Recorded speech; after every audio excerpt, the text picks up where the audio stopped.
What's going on, Philly? How are we doing? Let me add Nick to the stream. Nick was munching on some munchos, so I had to wait till snacking in his Cadillac. What is going on, fellas? How are we? Doing good. We all right?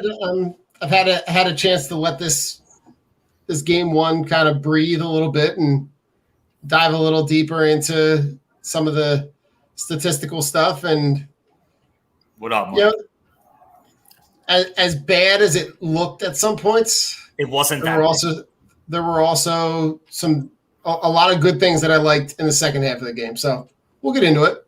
Chris, what's up? Nick, what's going on, man? What are you opening up with, brother? What's up? How you feeling? Yeah, I mean, time to digest a little bit and just think about, they just came out flat. They got punched in the mouth, basically. I guess they kind of overlooked the Hawks, underestimated the Hawks a little bit. We'll see if they win game two. Then I'm like, okay, good, because they needed that. Obviously, we'll see how they respond. But yeah, other than that, I mean, it's there's no reason to panic. You know what I mean? It's going to be Joe looked pretty good. It's annoying that you get almost 40 from him and you lose. Yeah, that was rough. Like he played his ass off all game. Yeah, played his ass off and you still lose. You know what I mean? So, but the positives are he showed that he can play through the pain. So I like it.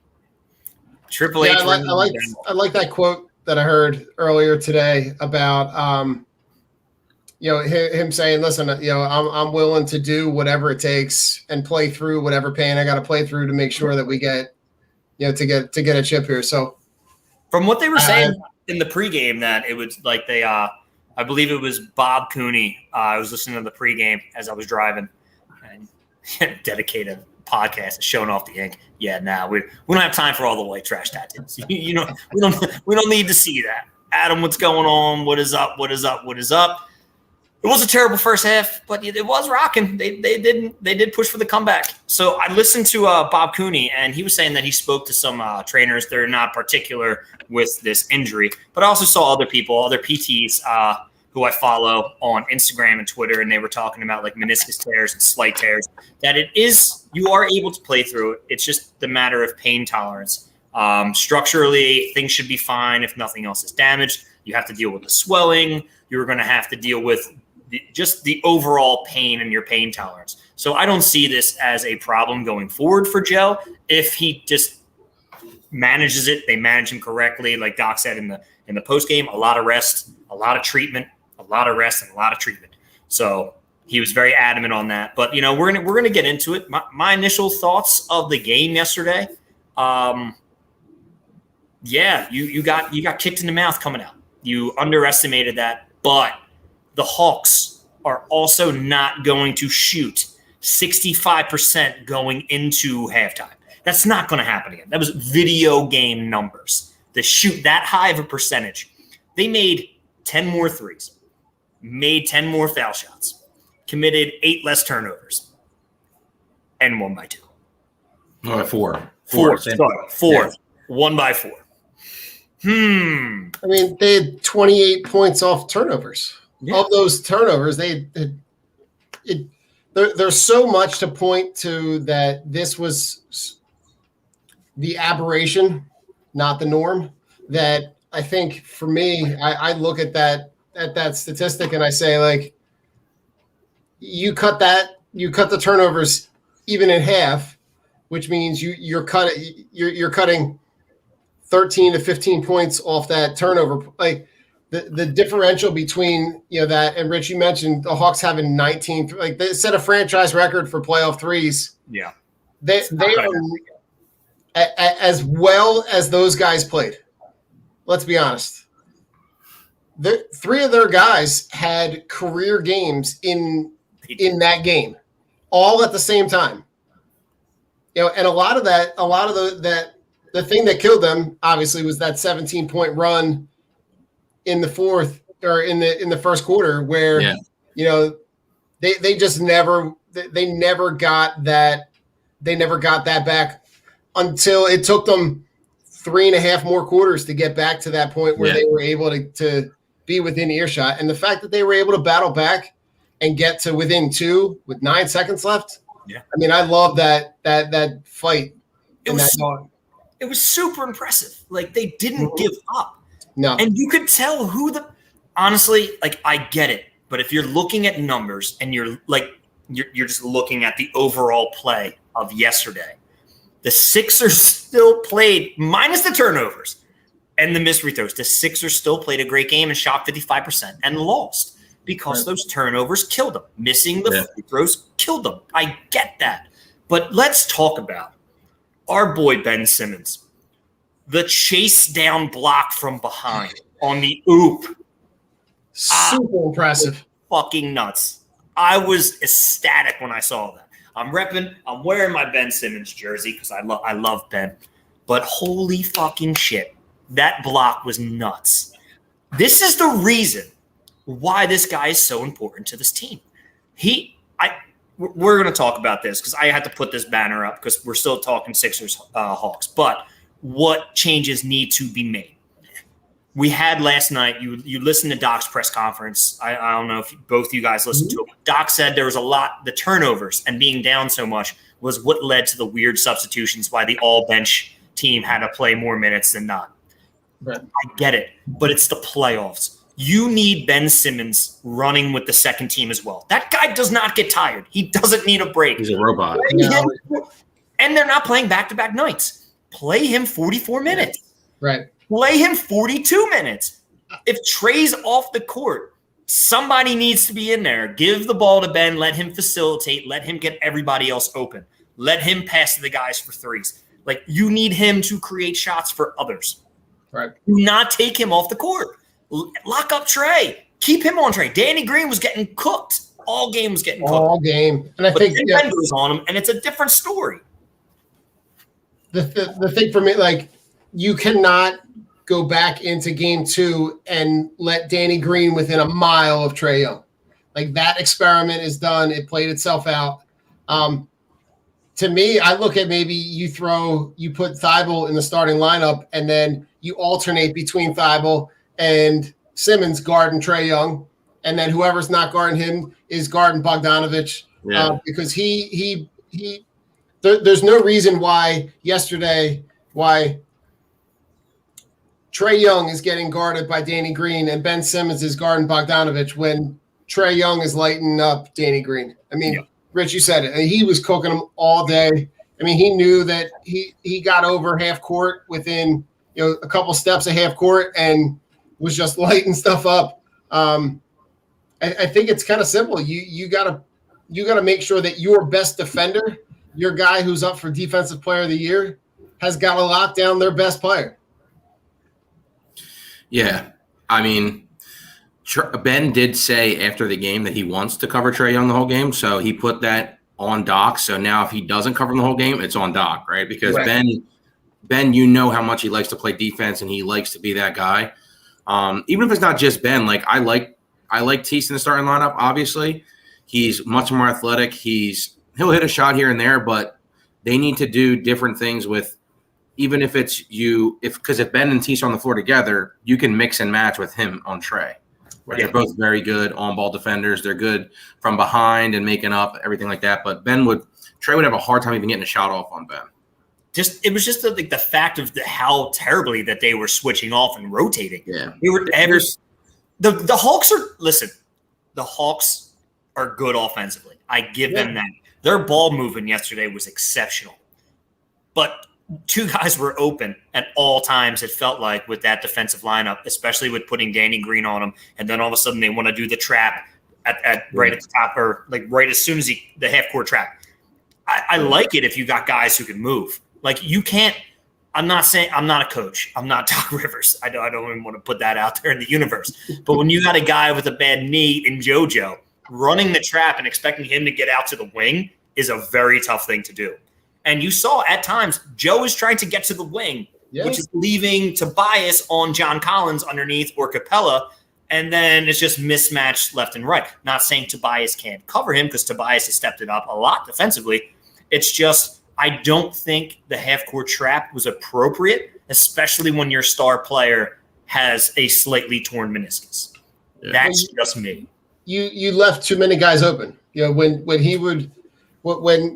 you get that commitment in the lane from Joe stepping up to Trae Young, and then he hits the floater or he's throwing an alley-oop to Capella.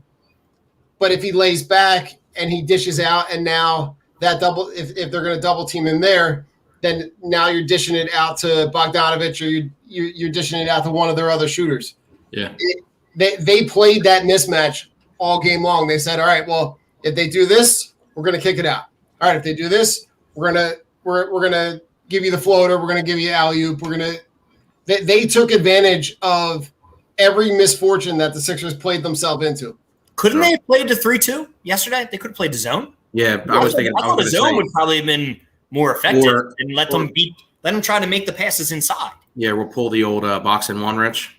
Yeah, just run around with Trae Young. Have somebody just have Ben Ortiz shadow Trae, and then everybody just plays box, and then force Trae to make tough shots, tough passes, make him make every decision.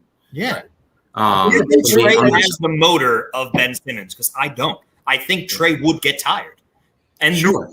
I would rather Trae shoot from half court than give him, let him shoot the 30-footer. Okay, he made 3 27-footers last night. Awesome. Fantastic. Good for Trae. Let him shoot from 29, but contested with a hand in his face. Right. Because if Ben's on him, he's going to try to do it. Yeah. I just didn't understand it. Nick, I'm letting you get back to your point. I just didn't understand why you were doing the trap that was leading Bogdanovich open in the corner, or it was leading to the easy pass that was on Joe's side because he's not able to cover out on the wing. Why didn't you just switch it on and go, hey, let's play 3-2. Let's cover the wing guys. They're killing us from 3. So let's force the game in the middle. Let's force it into Capella and John Collins' hands instead of getting beat by the 3-pointer. Go ahead, Nick. I'm sorry. Yeah, I mean, I guess we're just going to have to think that Doc went with that to try something kind of different, and it didn't work. So now maybe he just doesn't use that, or that's like – They did it for fucking 3 quarters. They did it for 3 quarters. I know, but what he did – tried it in the first quarter and was like, man, we're getting cooked. It's not working. He's like, no, fuck this. We're going to stick to the thing that's killing us. It made no fucking sense. Listen, for some reason, there must have been something about it that he liked, or maybe he thought hey, this team's not going to continue to be this hot shooting. Yeah. That's probably what it was. They're going to cool off. They didn't. We're down 28. They're going to cool off. They're going to cool off. We're down 28. Yeah. So, I mean, but he went to the full court press. That worked. You know what I mean? That bothered him. Trae is a turnover machine. So, and that's something that I think they go back to earlier on in the game. You don't run the full court press obviously for a whole quarter, but you pick and choose spots when to do it. You know what I mean? It's like, hey, when we get within the 4-minute mark, every made basket, we're going to full court press. Right. Or if you get a turnover and you get a fast break point, right? Yeah. Right after that. Anytime we get a fast break bucket, we get a layup, we get a dunk, we get a oop, whatever. Just press. Full court every time. And then what you're forcing Trae to do is make decisions over Ben Simmons. Right. Which Ben, his court vision, his instincts are great. He's got more, his reach is crazy. His athleticism is off the charts. I think that to speak to the Danny Green thing, I want to see, hopefully Doc realizes this now. I don't mind Danny Green playing, whatever. If he starts, do I care if he starts? No, that doesn't really matter to me. No. But I need to see more minutes for George Hill, and I need to see more minutes for Maxey. Take them from Danny Green. If Danny Green plays 10 minutes, I'm okay with that. And Danny Green should be looking to play D for those 10 minutes, stay fresh, and then hit a couple shots. He needs to hit open shots. Yes.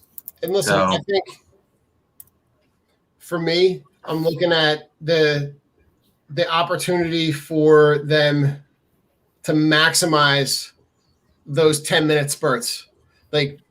Korkmaz should not be on the floor. No. Shake Milton should not see the when we talked about that playoff on that playoff preview show. What happened? I'm sorry. What happened? When did Shake become that bad? Bad. Instantaneously. He's worse than Korkmaz. It's bad. There's a reason why he wasn't getting minutes, Rich. Something that Doc must have saw. That's the reason why he stopped getting minutes. Oh my God. He has either zero confidence or the Space Jam 2, the aliens took his skill from him. Something is one of them. Shout out to LaFlop James. So happy you're not in the playoffs. Back to you, Don.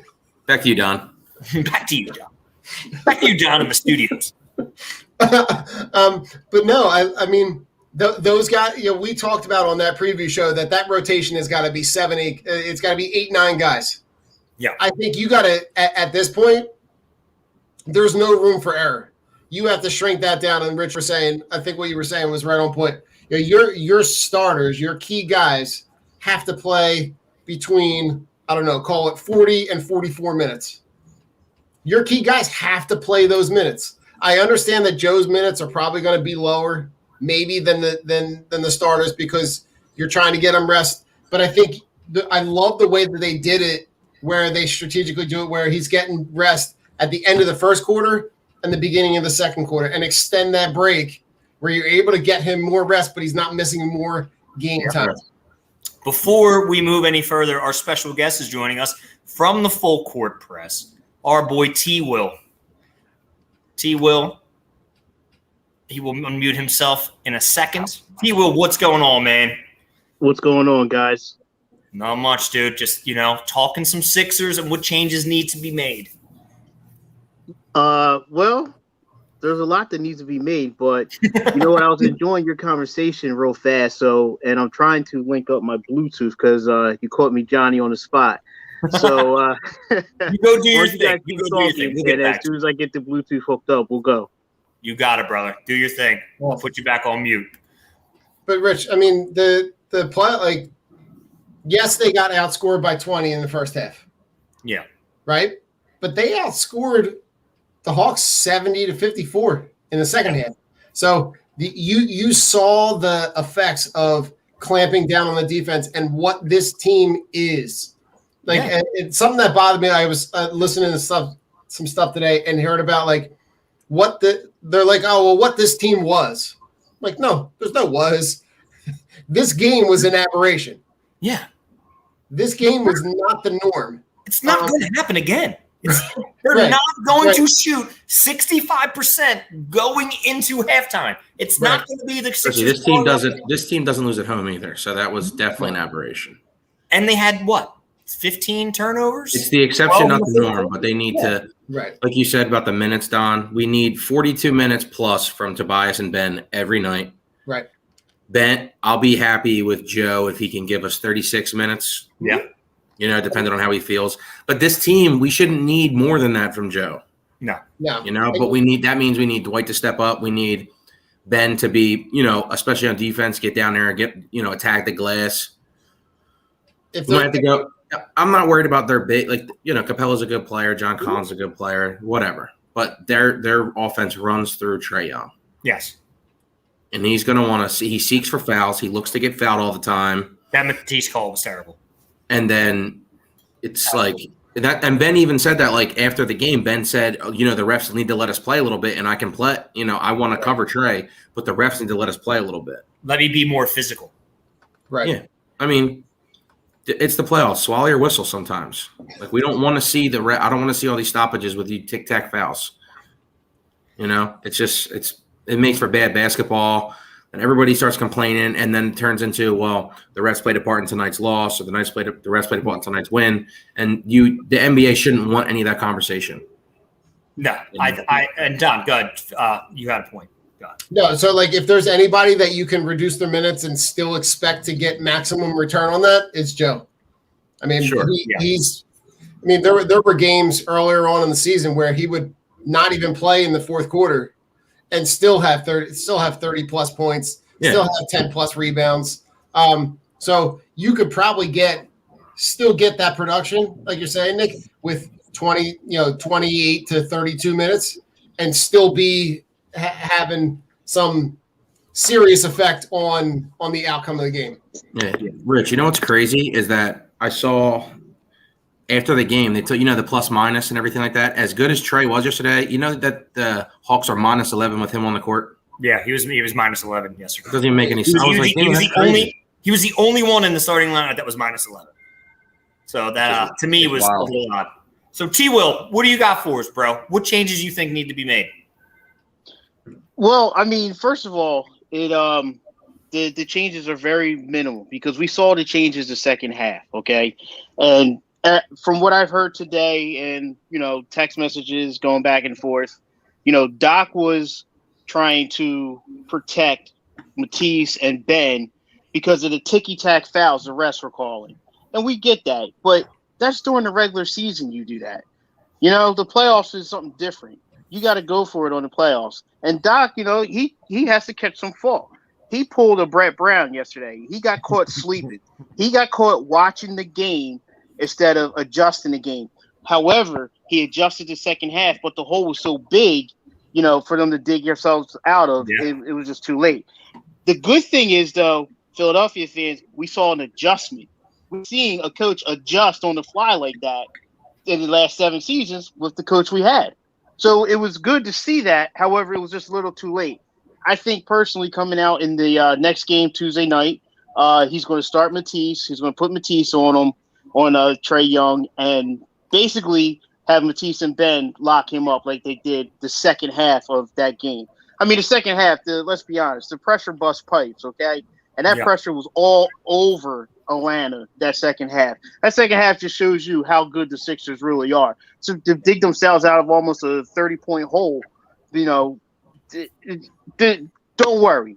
I wouldn't worry. I wouldn't put too much stock into Atlanta. Let Trae Young get off. He's going to get his 30. The Sixers got beat by the role players. There's no way in hell that a team is going to shoot 72% and make 23s and 15 from the corner. Now, I can ask the panel a question here. When's the last time you saw the 76ers scrambling on defense like that? Not in a long time. Not this roster. Last year. We haven't seen this defense scramble like that since January. So, yeah, the Hawks are a better team that we faced prior in April and the one time we lost to them earlier in the season. They're a better team because they made a coaching change, and Nate McMillan, it was far superior than what they had. Yeah. You got to give them their credit. You know, they hit their open shots. Bogdanovic hit a killer backbreaker in the fourth quarter. Yeah. Okay? That shot doesn't go in. We might go to overtime. The Sixers will pull that out. I guarantee you that. Now, the second game Tuesday night, you got to play with your hair on fire, and you have to go 1-1 because I'm looking at this like the Grizzlies and the Jazz. The Grizzlies came out, they punched the Jazz in the mouth, they went up 1-0, and everyone and their mother, national media, was all over Memphis. And what happened? They lost 4 straight. Yeah, they got destroyed. So I'm okay. I don't know about you guys. I just jumped in. I don't know about. We're not. No. Even after yesterday's game, I think I'm just sitting there watching. I'm like, yeah, 6ers and 5. I'm like, you make the adjustment. I'm not worried. They can win 4 straight. But I have a question for you because me, Don, and Nick already talked about it. The press worked. Saw that happen. But what was going on with the half-court trap? I said, why not play the 3-2 so you can cover the wing guys and make them beat you with the inside pass? How do you feel about playing the 3-2 yesterday instead of leaving the guys open when they were doing the half-court press? Well, you can't play the 3-2 with Joe on the court with his knee injury because that lateral movement going back and forth.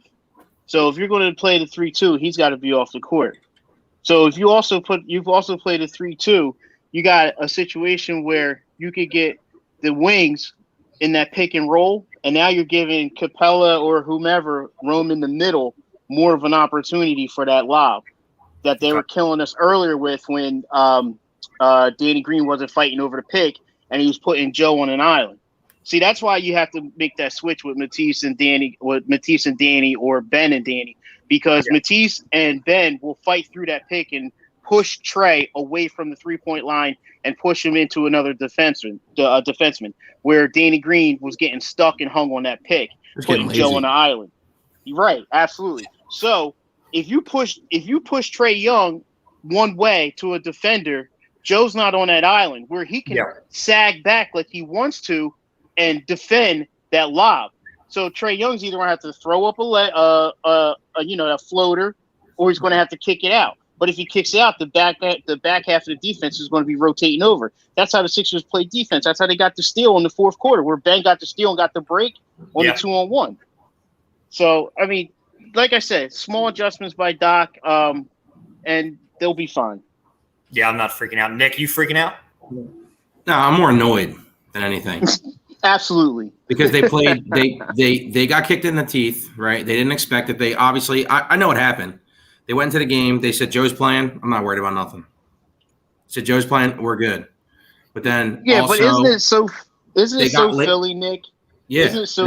It's so Philly that to have Triple H come out and Joe come out half hour before the game, and then we've been through this. Tampa Bay, the Phillies in 2012, and the Sixers, countless times where you just know that, oh man, they're going to roll this game. This game should be ours in the bag, and look what happened. They get their doors blown off of them. Yeah, the good thing is, unlike the Eagles against the Bucks, this is a 7-game series, right? It's not a 1-game thing. So I'm just annoyed because, like you said, they came out a little flat. And then also on top of that, the Hawks, they shot, they were making everything. It literally, like Rich said earlier, was like a video game. It really was. I'm like, these dudes are not missing.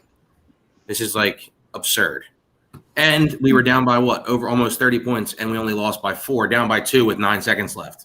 So it's like you said, if Bogdanovich doesn't hit that shot, a ticky-tack foul call doesn't get called, or, we get one other stop earlier in the game, we probably win that game even in regulation. So, or if that's why it's annoying, because this team, how good the Sixers played in that second half. You're like, this team should dominate. I think the NBA officials need to be fined because they called that foul on Matisse, and you reviewed it, and you still called a foul. Yeah, that was awful. That was pure awful. But real quick, let's talk about this this fine Daryl Morey just received. He just received the fine from the NBA for tampering on social media with the Steph Curry tweet. Now, you know what's funny about that? Hold on, Rich. Miles Leonard got fined less money than Daryl Morey for the racist slur on the Xbox or whatever he was doing. Yeah. Can someone explain to me the Philadelphia hate with the national media? No, we can't. It's no one likes us. We don't care. T. Will. Yeah. Don, go ahead. You explain. You explain. Don. I just. I mean, to me, it sounds like it's a lot to do about nothing. The tweet was something to the effect of thankful that Seth Curry is here, not necessarily recruiting Steph Curry, but it is kind of weird. And you didn't see it, Rich? No, I didn't see any of that. So it gets kind of muddy because Steph's. Correct me, T. Will. Steph is a pending free agent, correct? Yeah, up and coming. Yeah, he has an option. He has that option. So I think that's kind of where it gets muddy a little bit. So, Rich, what happened is that Steph put out a tweet about how Seth, because Seth was red hot, when we beat the Wizards. Yeah. And he was like, look at my boy, I look at S. Curry, proud of you. And then Daryl Morey just literally tweeted, join him. That's it. Join him. Basically, come play here. And they fined him $75,000 for that. Oh, man, that's amazing. Thank God Daryl Morey makes money. He doesn't care, and Daryl Morey doesn't care. He don't care. He don't care. He shouldn't, and he shouldn't care. He shouldn't let that dictate. $75,000. Josh Harris should just write that check and be like, dude, just keep paying you, man. Let's talk about this. Tight pants ain't writing that. He's not writing that. He's going to make Morey pay that himself. Let's talk about these. Let's talk about the 2 acquisitions in the offseason that led us to this point, Doc and Daryl Morey. How great have those 2 additions been? Look at the roster last year. You had Glenn Robinson was here. Alec Burke was here. You had Jimmy Butler. You had that was 2 years ago. 2 years ago. You had all these guys. You had all this talent. You had Al and Anna Horford. Yeah. Oh yeah. Al Horford. You had the Horford whole Horford family here. But you had Josh Richardson, but that move actually created space. Yeah. For 2 players. Right, that allows Tobias to be able to play his role as a 4 and have the space to be able to do it, and also adds a shooter that's creating more space for Joe to be able to kick it out or for Ben to be able to dribble, drive, and pass out. I don't think I've been this happy with a coach signing in an off season for any Philadelphia team besides the Brett Brown days with AI. Doug Peterson, whatever. Like, he won a Super Bowl. Thanks. That's awesome. Larry Brown. Larry Brown. Yeah. What? Oh, sorry. Brown. Yeah. Larry Brown. Sorry. Yeah. Larry Brown, not Brett Brown. I am like, we are here because Daryl Morey and Doc Rivers and the minds that they bring to this team, and how, like, you just see the energy coming from Joe and Ben. You have guys who are getting pushed and not pampered. Like, this is the Philadelphia basketball team. This is the 76ers that you want to see. Well, you got to give Elton Brand a little credit, okay? Oh, I know, yes. Because you got to give him credit. And when they were coming out of the bubble, when we did a show, Nat and I, we had Gargano on and Farzetta back-to-back weeks, okay? Nice. And I asked Gargano, I said, hypothetically, because the Clippers were still in it, I said, what do you think about, Doc Rivers potentially coming to the Sixers? And he kind of blew it off a little bit. He was just like, and rightfully so. They were still in it. They were still playing. No one saw Doc Rivers stepping away from the Clippers at the time. Yeah. Nat and I were digging in at potential coaches the day after Brett. The news came out that Brett Brown was being relieved of his duties.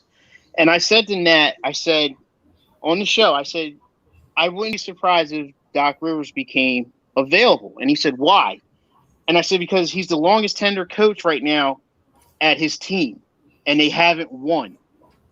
They have Kawhi Leonard and Paul George, and they're down 3. They're down. They're up 3-1, and now it's 3-3. They're about to blow this series, and they did in the bubble. They did. So Doc Rivers gets let go. The Sixers have always targeted Daryl Morey. They've always wanted him. Even Colangelo here, they still wanted Morey before they even promoted Elton Brand. And the situation with that, it's just like the perfect storm, because Elton Brand is, he was a rookie. He made rookie mistakes. He tried to make good mistakes. He tried to make something bad good, and it just wasn't working. Yeah. And we all saw that. So, all right, Daryl Morey steps down, and you're like, whoa. I if I find my notes, I might even say it on the show when we record this week. The list, and Daryl Morey was on there, and I had Keith Pompey on, and we were talking about Daryl Morey, and Keith kept bringing it up. So I said, is that something serious? And he's like, yo, listen, Josh Harris has always wanted Morey. I don't think it would happen. He's still with the Rockets. They still got James Harden, yada, yada, yada. Morey steps down. So all of a sudden, Elton Brand calls Doc Rivers. He called Doc Rivers first. Doc Rivers comes in. If you guys remember, he watched the playoff game here in Philly, and I forget whose social media I saw it on, said Doc Rivers is not leaving Philly without a contract. Yes. He wanted to coach Embiid and Simmons. When Embiid and Simmons played the Clippers, Doc was on record saying it's like playing Kareem and Magic. You don't have two special talents like that, and you can't get the job done. It's unheard of. Yeah. So he was already looking at his next potential landing spot. And let's be real, he's been in the East, Orlando, Boston. He's got a house in Florida. So Philadelphia made sense. It's not like he's leaving the bright lights of LA. He's coming to the bright lights of Philadelphia. Right. So, all right, Elton Brand has his meeting. Josh Harris has his meeting with them.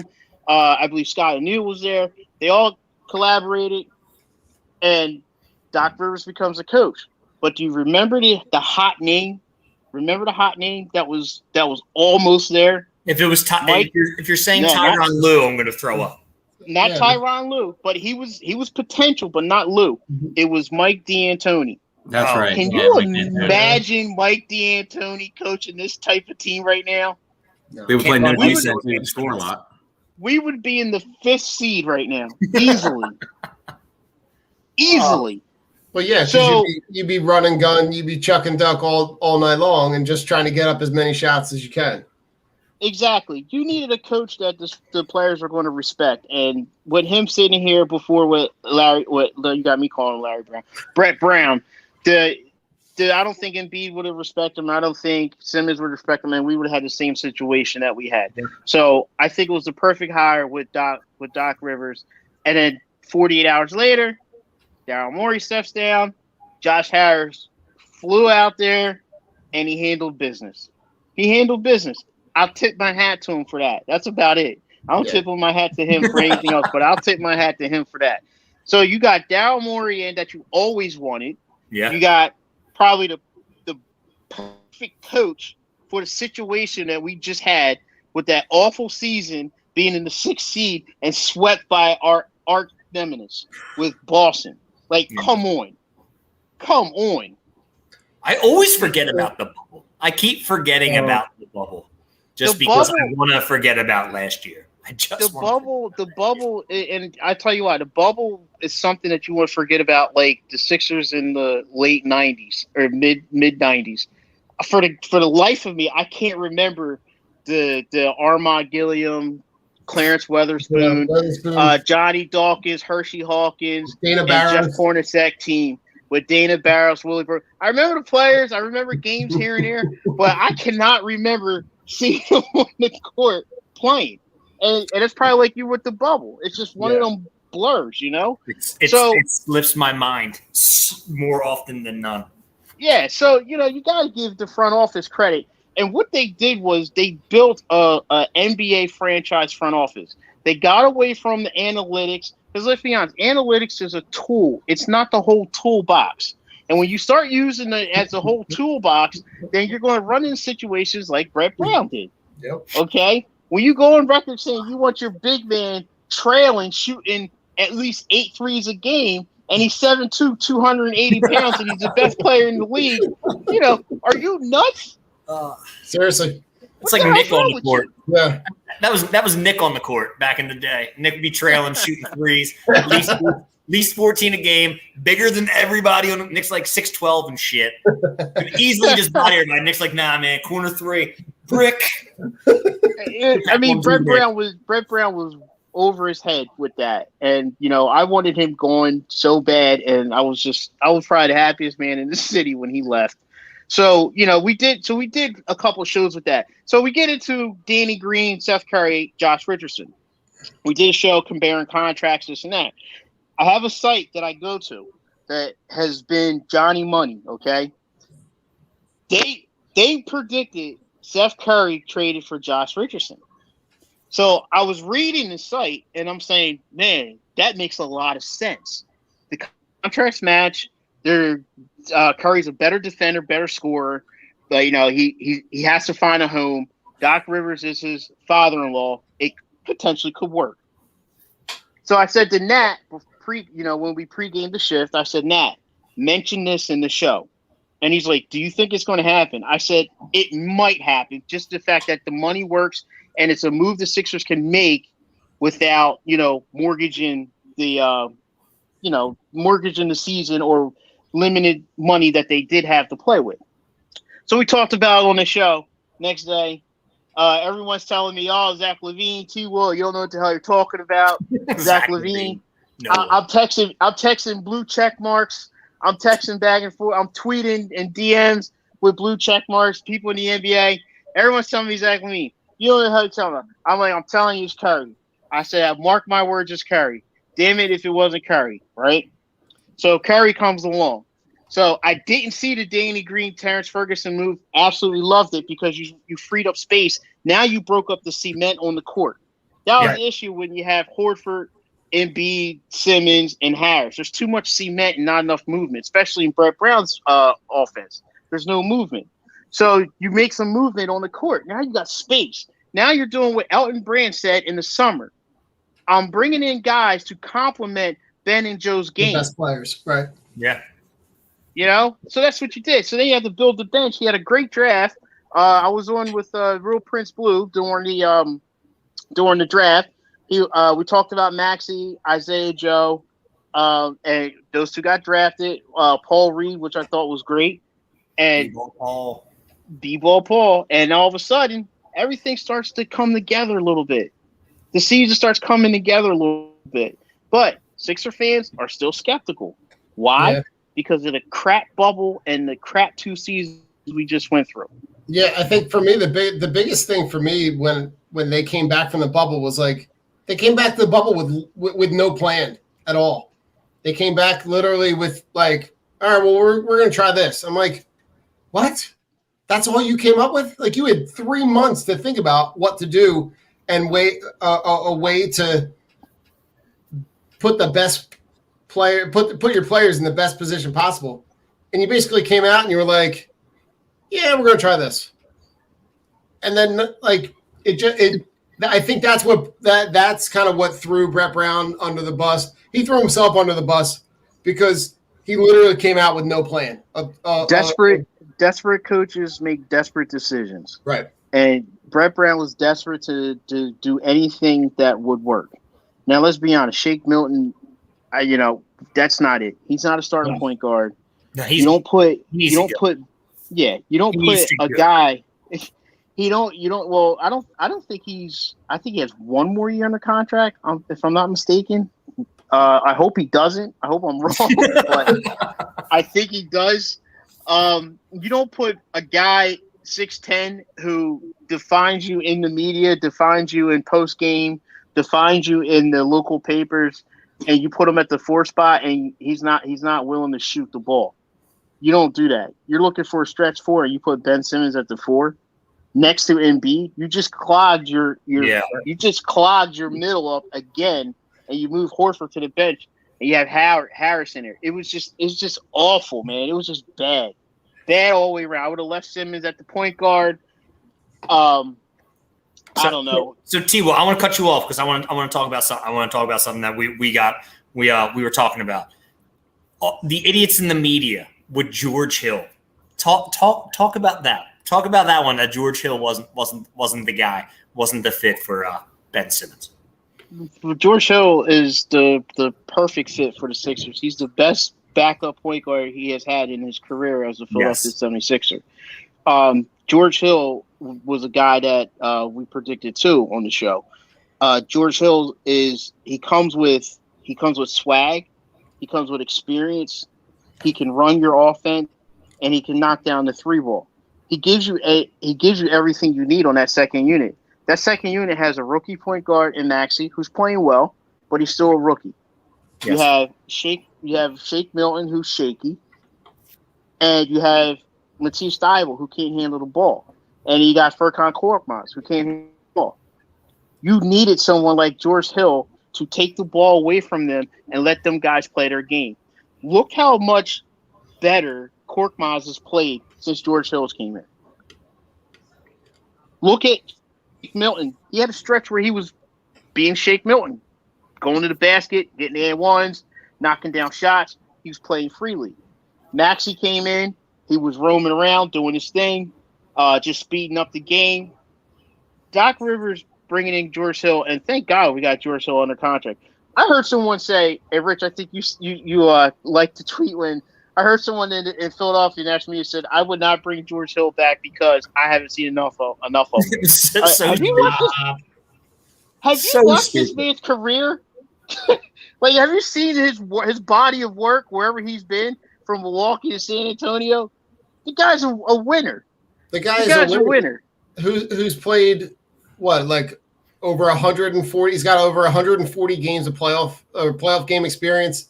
Like, he leads that second unit better than anybody that the Sixers have had in recent memory. I can't deal with the media right now. I'm trying to behave. But it's crazy. I just call it the Philly hate now. 1 minute, oh, they like what the Sixers are doing. They love Doc Rivers. The next minute, I mean, we have people here in our own backyard that can't write an article positively for the Sixers. One positive word prior to the playoffs starting. We couldn't get one. No, we got BS. We got, here we go again. This is the same team. Yada, yada, yada, yada. Mm-hmm. And it's like, you want to just flip them the double bird every time. Every time. That's how you feel. It's like, damn it, why can't you get behind one team in the city? Why does everything have to be negative? And it starts with the media. The media goes, "Oh, we're just doing our job." No, you're not. You're spinning to get people to read your stories. I guarantee you. Click. Yep. It's we crazy. talked about this a couple episodes ago, man. Talked about the media in the cities before. It's a travesty. Yeah, it's not. It's not. None of it is good original content. It's all just recycle the same. It's take the same narrative and fit it into this scenario. Take the same narrative, fit it into this scenario. It just that rinse repeat is just so tiring. It's so exhausting. It's exhausting. Exactly. Yeah. It's exhausting for us. And, let's be honest. I support our local guys. I want to see our local guys do well. I like reading our local guys. All four of us probably grew up reading our local guys. Yeah. So it's like at some point you're just waiting for that streak of positive writing and something positive to get behind the Sixers. The Sixers went on that 17-game win streak. They say, "Oh, the Sixers didn't play anybody down the stretch." They didn't have Simmons. Embiid. All they had was Simmons and Redick and the 2 Euros, and they won 17 games. Yeah. Let's be honest. We're a long ways away from reading articles by John Smallwood and Phil Jasner. Like they're those guys that are writing now can't even hold anything to those guys. Can't hold a pen to them. Like I grew up with my dad leaving articles on the table. Like he would go get the paper every morning, put it on the table, and I'd go getting ready to go to school. I'd go look, and there's an article about the Sixers, or an article about the Eagles, and he'd always go, "Well, did you read this article by blah blah blah?" I'm like, "Yeah," but all these guys are gone. All these guys are gone. The real journalism died with clickbait. We can all say journalism died with clickbait. With the stupid, I love, my favorite thing is I log on to Twitter and there's the promoted articles of 26 celebrities that don't look alike. Oprah and Channing Tatum are the number ones. I'm like, this is journalism? No shit, they don't look alike. It's Oprah and Channing Tatum. I'm Wait a minute. For $1, you can get the inside from all us here writing these stories. I'm not giving you 50 cents. What are you talking about? I'm not paying for this shit. But boys, I want to wrap up this Sixers talk. So I want to go with Nick first. How do you feel this is going forward? Yeah, I mean, Joe's going to have to play through some pain, right? He said he's going to do that. He looked good. Almost 40 points from him. That's why I said earlier, we start the show, we get almost 40 from Joe and we lose. It's really annoying more than anything, just because we know how much better the Sixers are than the Atlanta Hawks, right? I was into it. I'm like, Nate McMillan, he's been around. I was like, but he's never won anything. Do I think he's going to outcoach Doc? No way. But he did the first game. Doc made the adjustments, like T-Will said. Second half was the Sixers we expected to see, right? So if they come out with that same energy, they play hard in front of the fans, and Ben and Matisse rotate on Trae Young, force him to take tough shots, force him to make a lot of tough decisions, press a little bit more. We talked about, doing those spurts of the full court press, keeping them off balance. I think we should. Winning the next 4 is realistic. Maybe the Hawks steal one and we win in 6, but I think that we should just dominate these next 4 games. So I'm looking forward to it. I had the Nets and Bucks game on. I haven't checked the score in a while though, so I was trying to see how that was looking too. It's 68-41. It's a beatdown. It's a beatdown. It's not even close. 74-50. Which I can't get over the fact that the Bucks have not made more of this series, and let's not forget they're doing this. They're waxing them without Harden. I mean, Harden was injured almost, within a couple. 43 seconds into the game. 43 seconds into the game. Yeah. So he has not played game 1 or game 2, and they're going to win.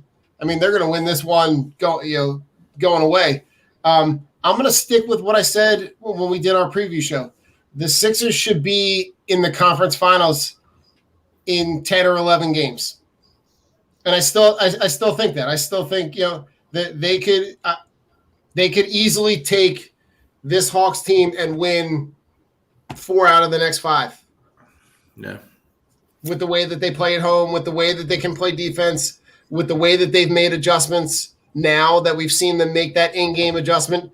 I think they waited too long to make that in-game adjustment, and the game got beyond them, and they were down 26 before they could even think about it. So, Will, I'll let you go, bro. Oh, Sixers in 5, man. There's no concern. If it goes 6, then that's just one more game that I can make some money selling these tickets. But $600 a pop? You had $600 a pop? No, I sold game 1. I sold game 3. I got game 2 right now. No, $600 for both, man. I wasn't selling them each for $600. I thought it was $600. I thought it was $600 a pop. I was like, damn, bro. Like, no, that was round 1 when they were closer to the court. But no, these aren't that close. So, I mean, if you guys are interested, let me know. Hit me up in the DM. We can work something out. But listen, Sixers in 5. I'm the overconfident fan, and rightfully so from what the body work I saw all year. So, if it goes 6, it goes 6. But that's why you have home court advantage. Correct. Agreed. I can honestly say this is the most confident that I've been in a Sixers team in a long time. I was even confident when they were down by almost 30. I'm like, I just don't. I looked at the numbers, and the numbers told me a different story from what I saw. Right. I saw the turnovers. We're going to cut that out. That shit's going to go away. That's not the Sixers team. I saw the Hawks shooting 70%. That's not going to happen again. You can't sustain unrealistic numbers. Yeah. Everybody comes down to earth. Everything, the world has its way of working itself out. That's what I believe. The Hawks, they're a good team. But they're nowhere near the level of Sixers. There's the coaching down to the role players. I don't see the Sixers losing another game in the series. I can be overconfident all I want, but I still can sit there. I drove home from my buddy's house after the Sixers lost by 4, and I just was like, I'm not worried about it. Like, I came home. Jamie's like, oh, how was the game? Sixers lost. Oh, you're not upset? I'm like, no. I'm like, they're going to come out, and it's going to be a completely different game. The Hawks are going to get back to reality. They're going to shoot 40%. Sixers are going to play their game, shoot 50, 52%. Those three-pointers, those wide-open three-pointers, they're going to be contested next game. I'm not worried about it. There's nothing that I see that worried me besides that first quarter. Right. Sixers in 5. Gentlemen, we're supposed to talk about the Phillies, but I honestly do not want to. No, don't drain that energy from me. Dude. I'm not getting depressed. So T-Will, you can join us in our final segment of Final Thoughts. Anything you want to say? T-Will, plug your shit. Let everybody know where to find you. So give us that for our final thoughts. All right, man. Well, first of all, thank you for having me on the show. I appreciate it. Thank you. Thank you, man. You can guys find me at Big T Will 34. It's right there on the board. You can follow us at Philly. It's actually at Full Court 76. That's PHULL Court 76, and that's also our Instagram page that's up and running by Michael Connell, my other producer. He's doing big things with that. So we also have a link on there for our shirts that we sell. We sell shirts, sweatshirts, hoodies, and what we do is we collect the money throughout the year. And during the holidays, during Thanksgiving and Christmas, we donate it to some of the local food banks to help them feed the people that are in need or give back a little bit. So, we've been doing that. That's coming off the ground a little bit. So, we always tell people, you go buy a T-shirt, go buy a hoodie, but, it also goes in the year. So, we collect all that. And that's a running tab. So that's basically it, man. Appreciate the love and support. You guys do a great job. Keep up the great work, and I'll be listening as always. Thank you, T-Will. We appreciate that, and that's awesome with the hoodies and the T-shirts. Yeah. I'm gonna have to get in partake on that. So always good to know. Nick, what is your final thoughts, my brother? What do you got for me? I think I'm gonna jump on the Sixers in 5. That's what I'm feeling. I don't want to talk about the Phillies. I don't want to talk about the Eagles. I didn't either. I was The Negadelphian narrative is always being floated. That feeds into what T-Will was saying with the way the media always portrays every Philly fan as being negative and being idiots and being stupid and doing stupid shit. Now, you know how I told you before, when we talked about the game where somebody dumped popcorn on Russell Westbrook, and I said I sent you guys in the group chat. I said we're talking about popcorn, right? Because we're not talking about how we dominated them. We're talking about how a 21-year-old kid dumped popcorn on Russell Westbrook, not how good the team actually is. It's like, I get it. You shouldn't have did it. It's popcorn, bro. Relax. We just dominated them. We made Russell Westbrook look bad. Ben shut down Bradley Beal. He's going to shut down Trae Young. We're going to go to the East, and then we're going to beat the Nets in 6 too. That's it. I'm not worried about them either as bums. Said. They're three pieces that are made of Charmin toilet paper. None of them have ever been the guy on a championship team. That's all I need. They're all Robin. They have no Batman. Don, what are your final thoughts? I'm going to kind of piggyback on all this and go back to our show on the power of positivity and tell people to not look at the forest and miss the tree. Like, you're looking at the tree, but there's a whole forest worth of information that's telling you what you saw in that first half. And it's not even the full game. In that first half was an aberration. Look at what you know. If that means that you need to go back and watch old games just so you can see and reiterate to yourself, all right, that's not what this team is, then do that.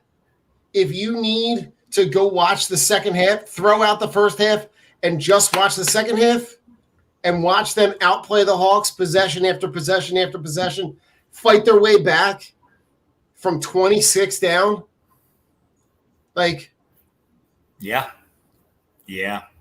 Be positive, right? There's too much negativity. There's too much bullshit and too much nonsense, especially in Philadelphia. You made Don curse, internet world. You made Don curse.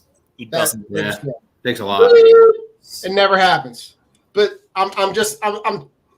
Rich, I watched the game the same way. I was like, I met the kids at the pool. They left at like halftime. They weren't waiting around for me because it was going to be another 2 hours, right? So I show up and they're like, "Oh, what happened? Oh, they lost." Same kind of reaction. I was like, "It's going to be okay. I'm good." I like the way that this team fought and battled back. The evidence is there. I'm a science teacher, right? I go back to the evidence. It's there. My final thoughts are a little different. They're not even sports related. So Saturday night, my dad comes over. So I had game night at my house because Jamie was on call. So my cousins came over. We played Dungeons and Dragons. We're super nerdy. We're geeks. They leave. So my dad's like, "Yo, Rich, Big Dan's coming over. I'm going to head to the track. I'm going to drop Big Dan off." He's like my brother cousin. Like, he's my cousin, but he's my brother at the same time. Big Dan. Big Dan's the man. His birthday is today. Shout out Big Dan. I love you. Shout out Big Dan, dude. Love you, Big Dan. Big Dan turns, I believe, 51. 51, Big Dan. Big Dante. Big Dante O'Toole. That's my brother. I love you, buddy. So we're sitting there. I'm texting my dad. I'm like, "Where's this motherfucker?" It's like 11:30. I'm like, "I'm ready to go to bed." Pops was like, "Oh, I'm out front." I'm like, "All right, dude." He rolls in, sits down at the table. Old South Philly dude, Don. You would love him. Like, the dude curses like enough for all three of us. Like, you think I'm bad? Papa Khan can't go a sentence without dropping the F-bomb. That's just who he is. So we're sitting at the table, and he goes, "Yeah, we're talking." And, like, Jamie's just like hanging out, and Big Dan, he's in his bag. Gave him some like salted caramel, like liqueur shit. He was having a good time. My dad like brings up like these 3 kids who kicked my ass like from 1st to 3rd grade. I'm like, "Where did this even come from?" I'm like, "Dad." He's like, "Yeah, remember when Bobby Carr kicked your ass?" I'm like, "Dad." I'm like, "What?" I'm like, "What are you talking about? Like, Bobby Carr didn't kick my ass." He's like, "Oh no, he totally kicked your ass." I'm like, "I don't fucking remember." I'm like, now I'm having like repressed like memories pop back up. And I'm like, all right, this is just getting ready. He's like, "Yeah." And then the kid around the corner who fucking stabbed you in the eye with the stick. And Matt Reynolds came and kicked him in the head. And then he was running on the front lawn, and John Sulpizio tackled him and beat his ass. Yeah, and then his dad committed suicide. I'm like, "What the fuck, Dad?" I'm like, "What is this?" Like, this shit, it got like nuts. And then he brought up like the other kid who kicked my ass. And I'm like, "Dad," like, and Jamie's sitting here and she's like, "Oh, how many times did you get your ass beat?" I'm like, "I got beat up a lot from like 1st to 3rd grade." After that, I think it was okay. I'm like, yeah, I got a little bullied. Mate. Had a bowl cut, wore orange pants, like the Jets. Like, I get it. Bully me. But man, I'm like, damn, Dad, thanks for all that. Like, so my final thoughts are: if Bobby Carr is still out there, I challenge you to a boxing match. Dustin, if you're still out there, I challenge you to a boxing match. And the third kid, I have no idea, but if you ever kick my ass, DM me, boxing match. And I'm going to need a trainer because I'm going to be the announcer ringside for this. I just don't want to get hit in the face anymore. Those days are over. But gentlemen, you'll be fine. Nick, always a good time. Don, you are the man. Awesome. Big T Will, thank you for coming. Don't forget Full Court Press. Listen to it wherever podcasts are. You can definitely get it on Apple. That is how I listen to it. You can listen to Drunk on Broad on Apple, on Spotify, on Anchor, YouTube, wherever you can find your podcast. Philly, it's been real. Sixers in 5. Be positive. Listen to your local podcasts and find the people who beat me up because I owe an ass whooping. Peace. Rich, real fast before you sign off, we just did our 50th show, and with us doing only a limit of 50 shows, we're still in the top 10 of Sixers podcasts on the East Coast. And thank you. But we're still behind the menace who's finally leaving, going to New York. Oh, please! Can you believe that? Yeah, exactly. I'm not gonna bring him up. Happy days. For this guy to have so many followers and so many likes and so many this and having his minions and trolls, bro, you're letting Full Court Press be on your heels, bro. Like come on. Yeah, I mean, we've been right there neck and neck with them for that, juggling back and forth. But we're both within, let's say the top 5 out of the top 10. So I'd like to thank everyone who put us there, and I'm greatly appreciated. Philly Full Court Press loves it. Nat appreciates it. Mike appreciates it, and I appreciate it very much. Awesome. Thank you, guys. Continue to support, guys. Continue to support. Fuck you, Spike Eskin. He's terrible.